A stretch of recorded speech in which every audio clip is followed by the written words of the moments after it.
Hello everyone, welcome to my channel Melika. In this video I'm going to be talking about the split and what happened in November 9th, and also what was going on in Jeff's movement and why now do I end up alone, what happened with the woke movement, and what do I fear now about what has been going on in the background.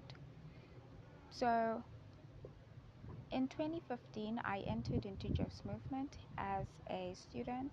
I became a student in the School of the Prophets, and I was a prophecy student. I studied from him the methodology of Bible interpretation for this time period, studying the Word of God line upon line as of Isaiah chapter 28. After that, then the years went by. 2015, I was a student. 2016, I was a student. 2017, I got school funding. 2018, I dropped out of school with the intention of going out and then kind of discovering my life and finding myself and understanding where I want to be, with regards to where I was with the Lord, especially when it comes to the movement and what I was doing then. So I went out and I was already studying with UNISA also, as I was studying with WUSU. So I went out of WUSU and I continued with UNISA studying my biomedical sciences degree, which I haven't completed yet. I still have 4 modules left. Irrespective of what happened with my studies, in 2018 we had a split in the movement, in Jeff's movement, where we were fighting with Parminder and Tess coming from Australia and Parminder coming from England. We were fighting with them based on doctrines. The doctrines that had to do with the prophetic message and Bible interpretation. They seem to be changing waymarks, and from them changing waymarks and putting their own waymarks, they move from there to then adding doctrines that we don't believe in. I started to look into their studies as I was hearing from other people, and also looking into their studies as they were saying their studies themselves, and it seemed to me that they were trying to push forward pan issues. Pan Africa is a movement that kind of includes all of the political parties and political leaders in the world, especially the democratic political leaders and political parties. So Pan Africa, which is Pan, has its own issues. These issues are issues that do come up in the messages, but they're not issues that we believe in as messages are for the sake of salvation.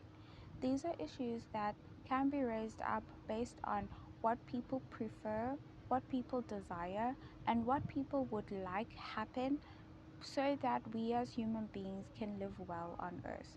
Because these issues go in and they become policy, they contribute a lot in policy making and lawmaking. So they started taking up these issues and making them salvational. On top of these issues, they started taking up stuff like wearing pants, and they started saying that to wear pants is salvational. I've been wearing pants pretty much my entire life, and I don't believe that wearing pants will take me to heaven. They started using all of these reforms that they have to mean that if a person doesn't participate in these reforms and obey without question what they have come up with as reforms and policies and these laws that they are using as messages, that you're not going to go to heaven. And they did it in such a way that they started to block us out of their groups. These were groups that were made for the message of the hour, Jeff's message. But they started to manipulate, and they started to bully us into blocking us out and kicking us out of the groups that didn't even belong to them. And then they moved from there, and from videos that I was watching in November, I would hear Jeff crying and crying how they decimated the movement. Then I turned my eyes and I went to practically look for myself what they had done. And they had gone away with over 700,000 subscribers in his own channel. This is a channel that he was working on and has been working on for over 30 years. Now, what have I found today? I found their own channels on YouTube, and in their channels they are still pushing forward their messages. But the funny thing now is, and it's so deceiving. The funny thing now is that they are going around and they've gone back to Adventism. I was like, oh my goodness, they've gone back to Adventism. How is it so ironic that Jeff was the one that said that they would go back? They would definitely go back to Adventism. He said it would have been better if a person would just go away out into the world and just live their life if they reject the message, rather than a person go back to Adventism and spread out their error. But that's what they did. They went back to Adventism to go and spread out their error. The funny thing now is that they went back to Adventism, and they went back to the old paths. The old paths, I say old paths with a quotation mark, because you look at their messages and it's not the old paths. It's literally a manipulation of the messages that Jeff was teaching and the messages that we've been learning over time in the movement, coming from other contributors, along with these messages now that they've come up with as a work movement to say that these pan issues are salvational. But because people in Adventism don't really even know the messages that we've had over time, they'll look at these messages and find it a wonder. And they will find it so wonderful. These people know so much information. Where is it all coming from? What information is this? They are manipulating Adventists into believing their own messages, because now they can see that they probably have lost their people. The people probably went for a high while it was 700,000, and then as soon as they saw they don't have any more messages anymore, they're just pushing these messages saying these pan issues are salvational, when they know very well that these pan issues are for the world to be a better place. They're not salvational. They're not for us to go to heaven. Some pan issues are even not even righteous. They're not righteous. They're for us to live well on earth, irrespective of who is who. Whether a person is with Satan or demons or Christ and angels, or whatever it is that the person believes in, that is what those pan issues are for. They're for the people. So they come up now with these pan issues. These pan issues are salvational. No, they're not. They're not salvational. They're for us to live well on earth. Yes, there are pan issues that stem and come from messages that are salvational. When you look, for example, I was looking at the books in the library in this past 4 years, and I was looking at resources that come from presidents and past ministers, things such as there was a book that I saw that had to do with Moses saying, "Let my people go." Those type of books are books that stem from salvational messages. Let my people go. Where does that come from? That is a message on its own that is based on the work of Moses when he went to Pharaoh in Egypt to say, "Let my people go." So clearly, someone who wrote that book is a person who is trying to write about the release of people from slavery. This is all still pan issues. But then you see that this is stemming from the messages, because now "Let my people go" is talking about letting a specific group of people to go and serve the Lord. But here it is, "Let my people go" in that book. Let the people go and be free from being oppressed by other people and so on. It is for the sake of people to live well on earth. So here they are now, and they're pushing this content. I saw it today and I found it so ironic. I just couldn't laugh that loudly because I had a test to write, so I was just rushing even when I saw it this morning. I saw this content this morning And they are talking about going back to Adventism. Oh, Adventism must know that probation's about to close. Probation's about to close. That's what they're saying in their videos in 2021 and 2022. What do they know about probation? What do they know about probation? They never spoke about probation closing when there was a split between the wheat and the tares in November 9th, and now they're going back to Adventism saying probation's about to close, probation's about to close. Who's probation exactly? And who are they to tell Adventists that their probation's about to close when they didn't care about their own probation, when probation was about to close and there was already a split between the wheat and the tares in the movement? It is a wonder to see them. I posted some of their videos on my Facebook account to just put them there. They should be there. Alongside Jeff, I posted Jeff's messages.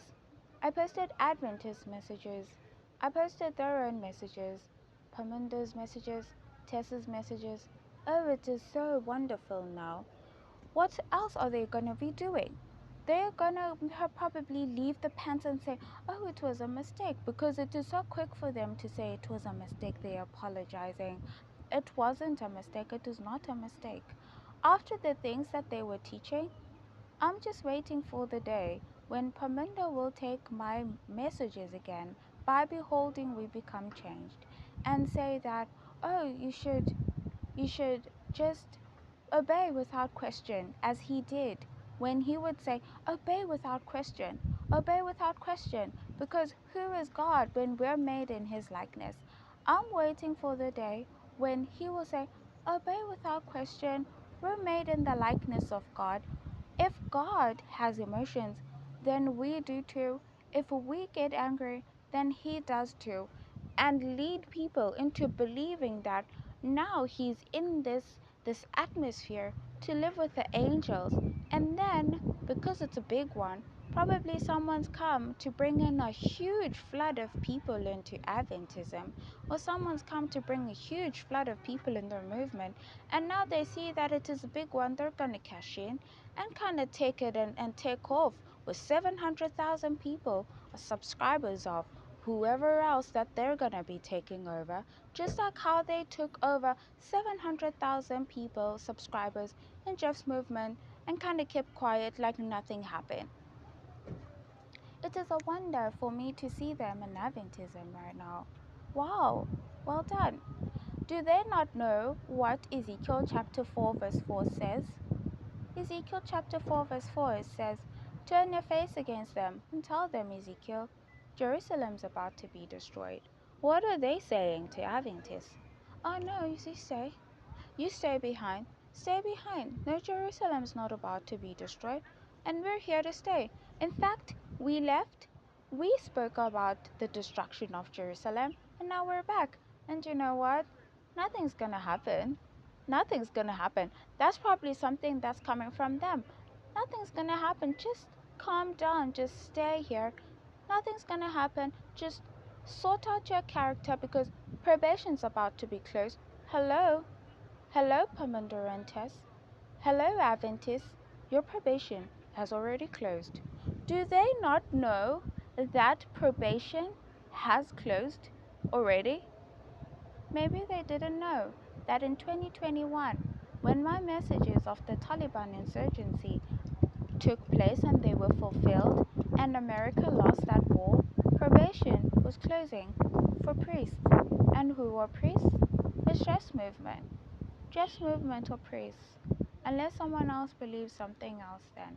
Just movement or priests. But unfortunately, because I was kicked out of Just Movement, I happen to have priests become the leaders of churches in the world.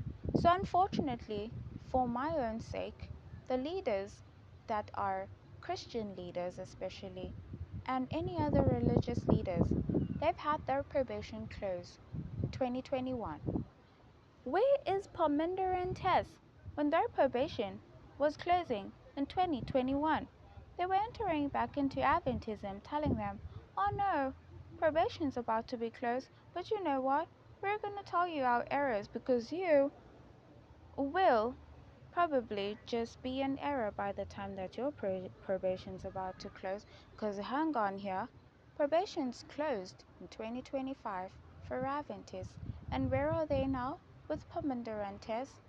Obviously, God will not allow anything to happen to someone if it is not something that they can deal with. Paminda and Tess took up those errors. For years and years, they were cautioned not to. The first error that Paminda came with in 2012 was for him to say that Christ was going to come back. Christ was going to come back, and he didn't come back, and he never let go of that error. Jeff records that Tess met Paminda during that time. I wouldn't know. I know that I heard from Jeff's videos that that was the time that Paminda and Tess met, because from their own mouths, that was the time that they met. They met through Tess's mother, clearly, but I don't know the whole story. I just know that from videos I've seen in 2012 that Paminda preached that Christ was going to come back, and he didn't come back. And he had no reference of whether or not now Christ was going to come back or whether or not he does recant. He does recant of what he believed. He didn't say that because he didn't recant. Even after he was cautioned about what he believed, for him to recant, he didn't recant of what he believed. Turn around and say, oh, you know what? That was an error. It was an error. Now come 2018, and they are letting go of passages. They're starting to say that in the Bible, he is she. What are they saying in Adventism now? Do those passages that they were removing from the Bible now are relevant? Do they have any relevance now? They removed them back then. Oh, now they're relevant. They're relevant now because Jerusalem's about to be destroyed and their probation's about to close. So now there must be a Jeff in Adventism to tell them their errors so that Adventism can believe their errors right before the probation closes. Probation is closed. Adventism, probation's closed permanentes. And that is why I'm probably sitting on the stoop of my school right now, a school I came back to do a work as Queen of Famine for America, whether it is with the degree I am gathering here, or whether it is by collaboration with people in the school. But hang on, probation has already closed.